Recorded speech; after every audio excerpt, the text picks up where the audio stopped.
नितेशनं जपून बोलावं, निलेश राणे यांची एक्सपोस्ट सध्या बघायला मिळते।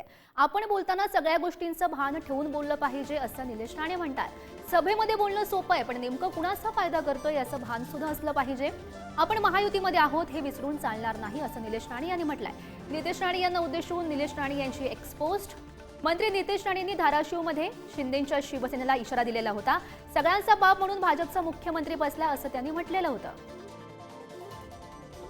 नेमकी काय एक्सपोज केलेले आहे निलेश राणे यांनी, बघूयात। नितेशनं जपून बोलावं, मी भेटल्यावर बोलीनच, पण आपण बोलताना सगळ्या गोष्टींचं भान ठेवून बोललं पाहिजे। सभेमध्ये बोलणं सोपं आहे, पण आपल्या बोलण्यामुळे आपण नेमकं कुणाचा फायदा करतोय याचं भान असलं पाहिजे। आपण महायुतीमध्ये आहोत हे विसरून चालणार नाही।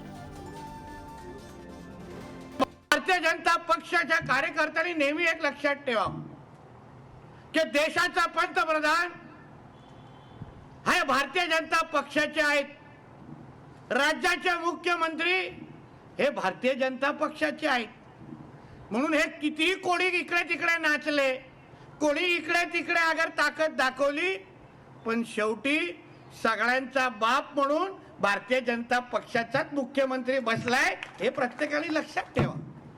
म्हणून किती इकडे तिकडे मिरून दे, 4 दिवसाची चांदणी आहे, कळेल हळू टप्प्याटप्प्याने काय होणार आहे। माननीय मुख्यमंत्री राज्याचे प्रमुख आहेत आणि जो काही अन्याय झाला असेल तो आम्हाला तिथे न्याय देईल असं बोलता आलं असतं, पण त्या ठिकाणी जे काही थोडा असंवैधानिक किंवा ज्या पद्धतीनं बोलणं झालं आहे त्यामुळं थोडी प्रतिक्रिया आली आहे।